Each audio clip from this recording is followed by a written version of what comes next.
first core key element of the Ikigai model is passion. Passion is what you're good at and what you love doing. Now, passion is described, if you look in the dictionary, described as a strong and barely controllable emotion. But interestingly enough, it's also described as the suffering and the death of Jesus. Now, when you look at the synonyms for passion, you get crucifixion, pain, suffering, and very interestingly, martyrdom. Now, from a spiritual perspective and a philosophical perspective, what actually the word jihad is actually passion. It's what you sacrifice something less in your eyes for something more. And the breakdown of passion actually is to suffer. So, and in Urdu it is junoon. So junoon and jihad and passion, these are interlinked.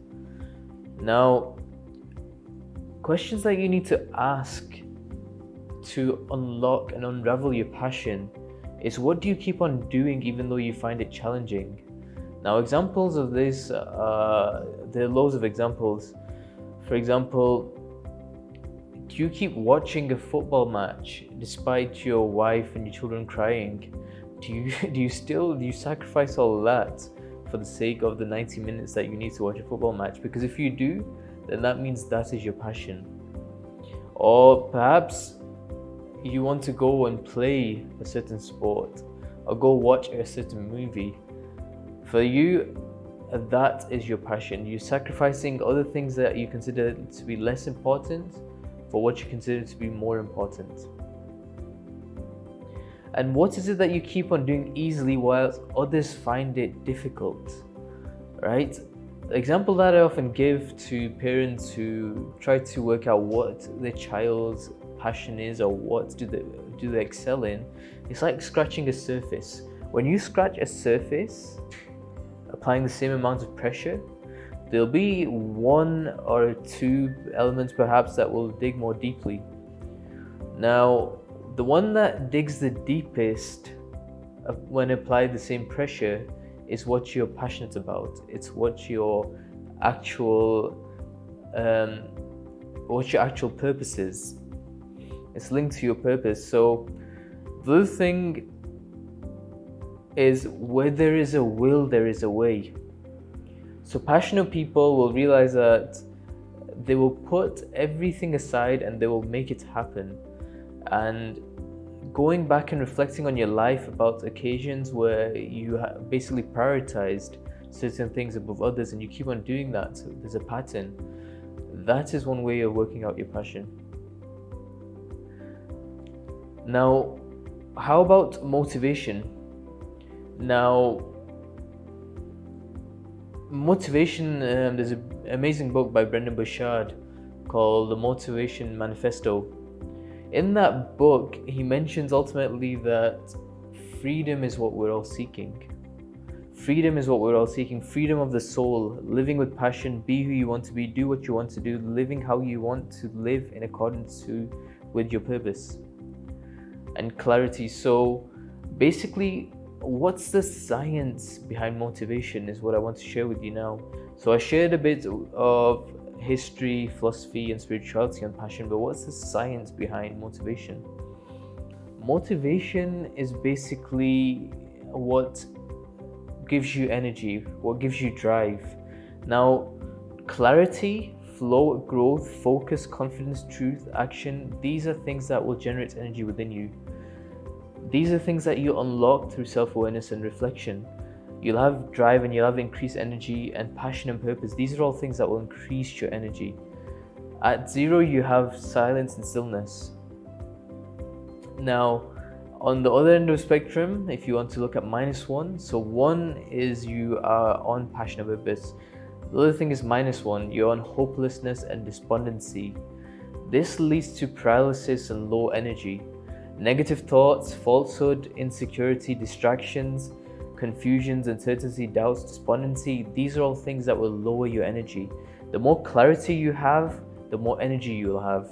And so the key is to reflect and again look at self-awareness, because self-awareness is what will snap you out whenever you get low. Confusion is worse than death. Insanity is a confused soul and mind, but with a life. Okay, so Iqbal said this. Iqbal said confusion is worse than death. And so this is the importance of clarity. Another exercise that I would like you all to do is identify the 3, or it can be more, most emotionally high states till date. For me, for example, one of the emotionally high states for me was when I won this award for Young Enterprise. So I set up this, we set up, there was a bunch of students during college, we set up Enterprise, and the scheme was called Young Enterprise, and the company was called Ti Amo. Ti Amo means I love you in Italian. Now, the company was doing amazing, but towards the end, we basically lost motivation. We lost motivation and it became a complete mess. I was the ICT manager at the time. And then basically what happened was I got promoted as ICT director and then the managing director, and it was my job to fix the mess with only a few weeks or a few months to go. Now, I managed to fix the mess by motivating the team members who were really in it, who actually had the spark within them, and ignoring those that had given up, and doing the best I could with what I had. And after that, I ended up winning 3 out of 5 trophies in the end. So one was the Young Student of the Year for Rochdale and Oldham, our town. The next was some best IT report, and then another trophy. So that was a huge achievement, bringing a company to life when it was about to be liquidated and it was coming to an end. The next one was interesting, being awarded full colours for the captaining the hockey team. Now, captaining the hockey team was a very interesting experience because I inherited a hockey team of people who had not played much before. We didn't know each other well, and there was a lot of fresh faces. Most people hadn't held a hockey stick before, and despite us not winning a game, there was a game that I distinctly remember, which was against Cheadle-Hulme. Now that was against Cheadle-Hulme, we were known to lose by a high margin because Cheadle-Hulme produced national team players, whereas we didn't have a record for that. Now, against Cheadle-Hulme, we lost in double figures and we were used to not scoring, etc. And when we played this game, what we had was a case where we managed to take the game to 90 minutes and the score was 4-1. I had given it my all and I was exhausted. So I'd substituted myself off, and what had happened was in the extra time they managed to score 3 or 4 more, and the final score was 8-1. Despite losing by a huge margin again, the principal of Cheadle-Hulme asked some of the team members who I was because he was impressed with my performance. Now that was a huge achievement. The last top 3 of memories is when I scored the opening goal for the football team in the staff versus prefect match. Although we went on to lose 11-2, scoring the opening goal was amazing because I never played for the school team. And these are the top 3 memories that I have. But how about yourself? I want you guys to now do this exercise and ask yourself, what are your most excitable states? Because these states define you. Because what is it that you were doing? What were you doing? What activity were you doing? Who were you with? How did you feel? There is a reason that you felt that way doing that thing at that time. Because for me, I realized that it was all about being part of a team. That's what brought me to life. And despite that, it was not only being part of a team, it was being a leader amongst a team and bringing them to life. So these are my 3 emotionally high states. Now, having presented this to quite a few people, The other important thing is the emotionally low states, because people think it's all about being energetically high that defines you. That's not the case. It's also the emotionally low states that define you. I also want you to do this exercise. So I'll give you a few examples of me. One of the emotionally and most traumatic states for me was when I was a child, about roughly 6 or 7, when I'd lived in Pakistan for roughly a year and a half. I had a pet goat. Who used to follow me everywhere, and one day, even with the gate open, ended up coming to my school. So I had amazing instincts, and it fell ill, and my aunt, who's a medical doctor, she decided to inject it. And then I was yelling not to inject it unless it was going to basically die, it would just die. And as soon as she injected it, it just passed away. And so for me as a child, that was a traumatic incident. That was an emotionally low state. The other thing was when my grandfather passed away, like I mentioned, my maternal grandfather, that was an emotionally low state. It got me questioning about life and religion, etc. Then another incident that happened, which was a very amazing thing, but it was something that really got me questioning life and religion also, was I was in Medina at the time. So I went for Umrah, the small pilgrimage. I think this was at the age of 14 or 18, one of these two ages, or potentially 16. So 14, 16 or 18. I went, and at night I realized that they would open the place where you can say salutations to the Prophet. So you say salam to the Prophet.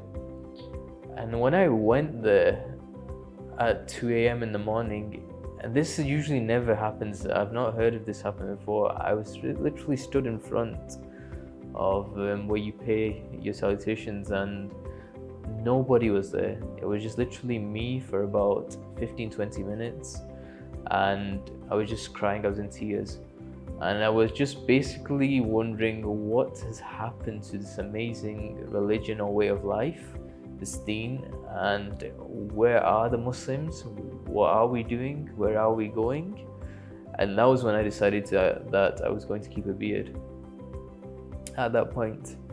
So actually, the more that I think of it, I think it was around the age of 17, 18. And that was an emotionally low state. And that was linked to also another event where I was in my room. I think that was around the same time. And I was watching the news, and the Palestinians were being bombarded, children and women just being bombarded, and there was no say or nothing that the Muslim countries were basically, Muslim world was just silent. And I thought, what sort of pathetic nation is this? Your own people are being bombarded, and there's no one to voice, and no one can do anything, and it was a state of helplessness and hopelessness. That was an emotionally low state. The other one was either the big Eid. So when I did my first slaughter in Pakistan, and what had happened was I got the slaughter wrong, and the animal was in extreme pain, and that's not what's meant to happen. And I thought it was basically due to the knife not being sharpened enough, and so I'd basically cut, and you're supposed to cut 3 out of 5 of the arteries, and I'd basically cut, I think, just 1 or 2 of them, and the animal was in pain. And that was an emotionally low state, because we are doing rituals, so-called rituals, but we don't even know what's the proper way of doing them, and people are just doing them as a cowboy job. They're not even doing them properly. So again, it was frustrating for me. Lastly was Bio Valley. So Bio Valley, some of you may know, some of you may not, but it originated in Manchester. The concept of Bio Valley originated in Manchester, and it was going to be something that I had planned that would compete with Silicon Valley, with all this biotechnology and all the amazing things that Manchester had to offer, the University of Manchester, and also compete with, at the time I'd not known this thing called Mind Valley existed, which is an organization for thought leaders. But that again, I had always imagined, I'd always wished and desired to come back to Pakistan. I'd always wanted to do that, but when I had thought of this Bio Valley concept, I thought that okay, maybe I'm going to stay in the UK forever. And the thought of staying in the UK forever and not coming back to Pakistan, actually, I remember I was in the shower and I was in tears. And so that was also an emotionally low state. But as things happened, I've now moved to Pakistan, and that's not the case. So Bio Valley now I'm working on in Pakistan, and the concept is different, but the theme is pretty much the same. So emotionally low states are extremely important. So another thing to work out to your passion is visualizing your legacy, imagining your funeral. Stephen Covey and a lot of the greats throughout time, they've all done this exercise. They've all visualized their funeral. Hazrat Ali, so the Prophet's cousin, he mentioned that live amongst people in such a manner that if you die, they weep over you, and if you're alive, they crave your company. So live amongst people in such a manner that if they die, they weep over you, and if you're alive, they crave your company. So in a nutshell, I've found people in my life that are living that way, that have actually managed to identify what is it that they'll keep on doing until their final breath. So, a perfect example of this was Professor Alice Bowlakin, who's a professor in climate change. She was there at the University of Manchester, and I got to ask her something, because in academia, you're mainly judged by your publication count, how many papers you've published. That's the benchmark. Now, they don't look at the quality of work. They don't look at other factors like social impact. They just look at the number of publications, or they might look at the impact factor in some cases. But I asked, so Alice had this thing that she was doing. She was protesting against a new terminal opening at Heathrow. And what had happened was her peers started to question her academic ability, because she was rallying for a cause that wasn't, and other people, and this is where jealousy also creeps in, emotions such as jealousy creep in. When other people are being successful and they are going against the status quo, people will try to pull their legs. And so people were asking Alice that they were questioning her academic ability, because she was dedicating so much time, effort and energy in processing for Heathrow. And I asked Alice, so we at Manchester, there was this event called Manchester Energy Conference, Energy Summer School, and I was part of that. It was for PhD students that were working on energy. And I asked Alice, what was making you tick? Why were you still doing what you were doing despite the pressure that you had? So despite the external pressure, why were you carrying on doing what you were doing? And she said, Adil, basically, if I went to my grave knowing what I was doing, so because I know what I was doing was correct, I would happily go to my grave knowing I was doing that, rather than publishing papers for the sake of publishing papers and not having the impact. And this is what it boils down to. It boils down to people who basically know where they're going, and they stick by that. And so some people question, when the energies go low, their dreams change. When the energy is high, they are all excited and they're seeing things and they're sticking by their purpose, they're sticking by their guns. But when the energy goes low, they start to question things. Now the key thing is to stick by your guns even when the energy goes low, because here's the thing, everything in life is rhythmic. It's a rhythm. Your lows are also defining you, they're building your character. And your highs are great, but you have to be grateful of your highs and you have to be patient over your lows. Because this is what I asked. I asked Sheikh Zia Mahmood, for example, in UK. I said the summary of life according to me, and this was at a relatively young age as well when I went to see him. I said, for me, it comes down to sabr and shukr, patience and gratitude. So being grateful for the highs and being patient over the lows, but where you're going, that stays. That stays.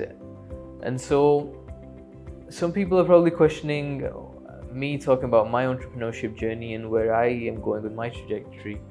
And what about, have I seen failures? And the answer is yes.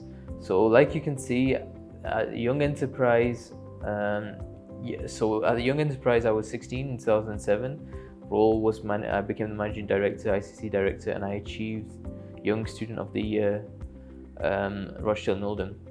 Then after that, I thought I had the confidence within me to open a charity that was called My Events, so Manchester Islamic Events. And what I wanted to do was I wanted to take people off the streets that were into drugs and wasting time, etc., and wanted to channel their energies into something positive. And what had happened was I had burnt out, I'd given everything, and I was exhausted as well. I'd basically spent everything, exhausted all my finances. And we were a bunch of ambitious youth who were basically students, and some were international students who had to go back to their own countries. And basically the charity fell flat on its face, and I lost my health in the process as well, because I gave so much energy out.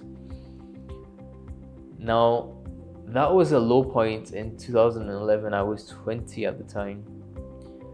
But after I'd struggled and after 1.5 years of struggling with my health and battling with my health, which I've written a book on and you'll get to know in module 3, after coming through that, I did not stop. I did not let what I couldn't do stop me from what I can do. I opened up this other enterprise called BREC, first it was called Biodiesel Research Enterprise Community, then it was called Bioengineering Research Enterprise Community, then it evolved, then Biofuel, then eventually Bioengineering Research Enterprise Community, and it kept evolving until I had this vision of a bioeconomy. Now, I got an award from the Manchester Enterprise Centre for setting up this enterprise. But the key thing to realize is that I could have given up and I could have stayed in fear of failure. But the thing is not to stay in. Your other enterprises or your other projects may have not gone the way you had expected to.